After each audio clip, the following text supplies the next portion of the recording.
लखीमपुर नाम का गांव था। वहां पर एक चुड़ैल का साया था। वो चुड़ैल शादी की पहली एक रात दुल्हन के शरीर में प्रवेश कर जाती और दूल्हे और दुल्हन दोनों को मार डालती। उसी लखीमपुर गांव में शीला नाम की लड़की शादी करके आती है। उसका पति रमेश बहुत ही घबराया हुआ सा दिख रहा होता है। शादी की रात को रमेश दूसरे कमरे में जाकर सो जाता है। ये सब देखकर शीला अपनी सास चंपा के पास जाती है और बोलती है, क्या हुआ माँ जी? कल तक तो सब खुश थे, लेकिन आज मेरी डोली आते ही सब इतना घबरा क्यों गए? कहीं मुझसे कुछ गलती तो नहीं हुई? नहीं नहीं बेटा, भला तुझसे क्या गलती होगी? हम तो इस गांव में चुड़ैल को मिले श्राप के कारण दुखी हैं, जिसकी वजह से इस गांव में खुशियां आ ही नहीं पाती। चंपा की बात सुनकर शीला डरते हुए बोलती है, चुड़ैल का श्राप? आप मुझे पूरी बात बताइए माँ जी। फिर चंपा शीला को श्राप के बारे में बताने लगती है। एक गांव में रूपा नाम की एक लड़की रहती थी। रूपा बहुत ही सुंदर थी। जो कोई उसे देखता बस देखता ही रह जाता। एक दिन रूपा अपनी सहेली प्रेमा के साथ कॉलेज जा रही होती है। तभी राजा नाम का एक लड़का जो कि रूपा से प्यार करता था, वो आ जाता है और रूपा से बोलता है, अरे रूपा, जरा रुकोगी? मुझे तुमसे कुछ बात करनी है। मुझे पता है तुम्हें क्या बात करनी है। देखो, मैं तुम्हारे जैसे लड़के से बात भी नहीं करना चाहती। चले जाओ। अपनी शक्ल देखी है कभी? बिल्कुल बीड़ी के कारखाने के मजदूर लगते हो। ऐसा कहकर रूपा जोर जोर से हंसने लगती है। राजा को अपनी ये बेइज्जती बिल्कुल बर्दाश्त नहीं होती और वो गुस्से में वहाँ से चला जाता है और मन में रूपा से बदला लेने की ठान लेता है। एक दिन रूपा कॉलेज जा रही होती है। तभी वहाँ राजा आता है और रूपा से बोलता है, अरे रूपा, हमसे प्यार नहीं कर सकती, लेकिन हमारे साथ कॉलेज तो चल ही सकती हो ना? आखिर मैं भी तो इंसान ही हूँ। अरे तुम भी कैसी बातें कर रहे हो राजा? क्यों नहीं, चलो साथ में ही कॉलेज चलते हैं। फिर राजा और रूपा साथ में कॉलेज की तरफ चलने लगते हैं। राजा रूपा से बोलता है, तुम्हें पता है रूपा, अपने गांव के पास वाले जंगल में एक साधु रुके हैं। कहते हैं जब वो तपस्या करते हैं उन्हें कोई भी तपस्या से उठा नहीं सकता है। क्या बात कर रहे हो राजा? तपस्या तो महर्षि विश्वामित्र की भी भंग हो गई थी। चलो मैं देखती हूँ इनको। ऐसा कहकर रूपा साधु के पास जाती है और उनकी तपस्या भंग करने लग जाती है। राजा साधु से दूर ही छिप जाता है। थोड़ी देर में रूपा की वजह से साधु की तपस्या भंग हो जाती है और वो गुस्से में उठते हैं। दुष्ट लड़की, तो तूने मेरी तपस्या भंग की है, मैं तुझे छोड़ूंगा नहीं। इसमें नया क्या है? मुझे तो वैसे भी कोई नहीं छोड़ना चाहता साधु जी, मैं इतनी सुंदर जो हूँ। इतना घमंड दुष्ट लड़की, अपनी सुंदरता का। क्या आज से तू कुरूप हो जाएगी? तेरी कोई शक्ल देखेगा ही नहीं। चुड़ैल बन जाएगी तू। साधु के श्राप के कारण रूपा कुरूप होने लगती है। ये देखकर रूपा घबराने लगती है और रोते हुए बोलती है, ये सब क्या हो रहा है? मैं ऐसे कैसे हो रही हूँ? मुझे माफ कर दो साधु बाबा, मुझे माफ कर दो। लेकिन साधु बाबा का गुस्सा शांत नहीं होता और वो वहाँ से चले जाते हैं। रूपा अपनी कुरूपता देखकर अपने आप को आग लगा लेती है और चुड़ैल बन जाती है। बस बेटा, तब से वो चुड़ैल बनकर घूम रही है और हर नई दुल्हन जो भी इस गांव में आती है वो उसके शरीर में घुस जाती है और दूल्हे और दुल्हन दोनों को मार डालती है। लेकिन माँ जी, किसी ने कुछ किया नहीं। उस पर सब जादू टोना बेकार है। वो चुड़ैल किसी के काबू नहीं आती। गांव वाले तो बहुत परेशान हो चुके हैं। फिर शीला वहाँ से चली जाती है। उसी रात जब रमेश सो रहा होता है, शीला रमेश के पास जाती है। ये देखकर रमेश डर जाता है और शीला से बोलती है, तुम मुझसे दूर रहो शीला, नहीं तो चुड़ैल आ जाएगी और तुम्हें और मुझे, हम दोनों को मार डालेगी। तो मुझसे दूर रहने के लिए शादी करके लाए थे मुझे?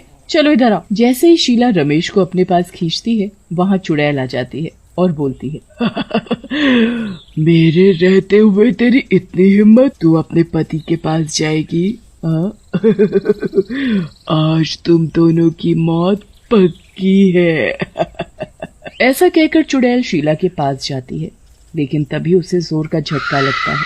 चुड़ैल दूर जाकर गिरती है। ये क्या लगा रखा है तूने अपने शरीर में? मैं तुझे छू क्यों नहीं पा रही? क्या जादू है ये? ऐसा कहकर चुड़ैल फिर से शीला की तरफ बढ़ती है, लेकिन फिर से उसे वही बिजली का झटका लगता है। ये देखकर चुड़ैल रमेश की तरफ बढ़ती है। तू मुझे जादू से डराएगी? हाँ।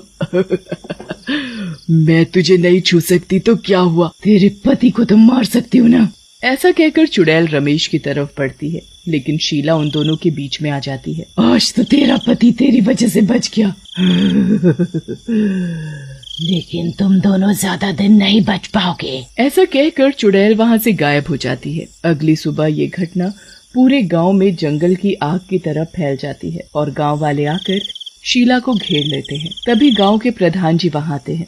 वाह मेरी बहादुर बच्ची, हमने सुना तुमने कैसे उस दुष्ट चुड़ैल से मुकाबला किया और ना सिर्फ अपनी जान बल्कि रमेश बेटे की जान बचाई। नहीं प्रधान जी, मैं तो सिर्फ अपने पत्नी धर्म का पालन कर रही थी। तभी वहाँ राणा नाम का एक गांव वाला आता है और शीला से कहता है, बेटी, उस चुड़ैल से आज तक कोई नहीं बच पाया है। केवल तुम ही हो जो उस चुड़ैल से मुकाबला कर सकती हो।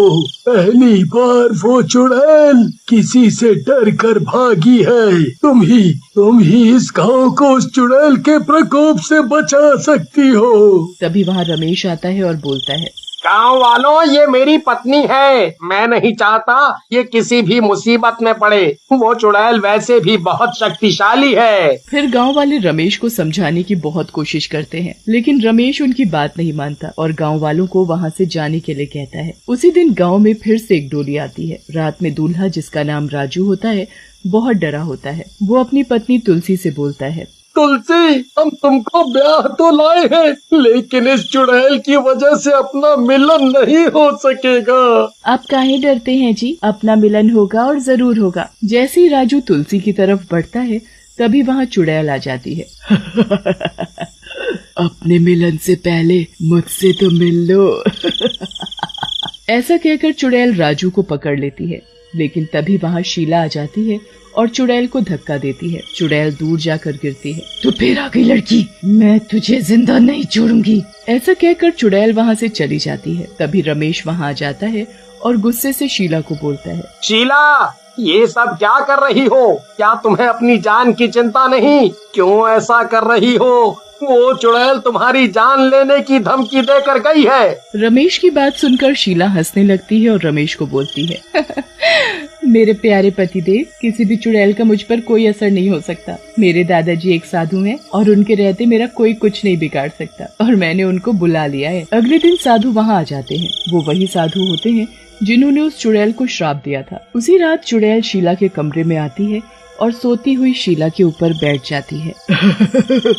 शीला, तू अब नहीं बचेगी। बहुत परेशान कर रखा है तूने मुझे। चुड़ैल की आवाज सुनकर शीला उठती है और चुड़ैल को जोर से झटका मारती है। देखा, अब तेरा जादू भी मुझे कुछ नहीं कर पाया। आज तू और तेरा पति दोनों मरेंगे। तभी वहाँ साधु बाबा आ जाते हैं। उन्हें देखकर चुड़ैल डर जाती है और बोलती है, बाबा, आपके श्राप ने देखो मेरा क्या हाल कर दिया है, लेकिन अब मैं किसी को नहीं छोड़ूंगी।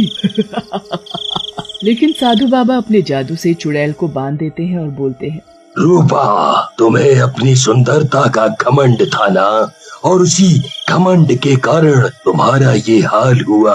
ना तुम मेरी तपस्या भंग करती, ना ही तुम्हें मेरे गुस्से का शिकार बनना पड़ता। बाबा, मुझे आपसे कोई मलाल नहीं है, बल्कि दुख इस बात का है, मैं उस दुष्ट का कुछ नहीं कर पाई जिसने धोखे से मुझसे ये सब करवाया। तुम कितनी भोली हो रूपा। उस दुष्ट राजा को तो हमने पहले ही अपने गुस्से की ज्वाला में भस्म कर दिया था। अब तुम भी इस चुड़ैल योनि से मुक्ति पाओ और लोगों को परेशान करना छोड़ो। बाबा, मुझे भी मुक्ति दो, मैं भी अब ऐसे नहीं रहना चाहती, मुझे माफ कर दो। साधु बाबा अपने हाथ को चुड़ैल के सिर पर फेरते हैं। चुड़ैल श्राप मुक्त हो जाती है और पहले की तरह एक आम लड़की बन जाती है और खुशी खुशी अपने घर वापस चली जाती है।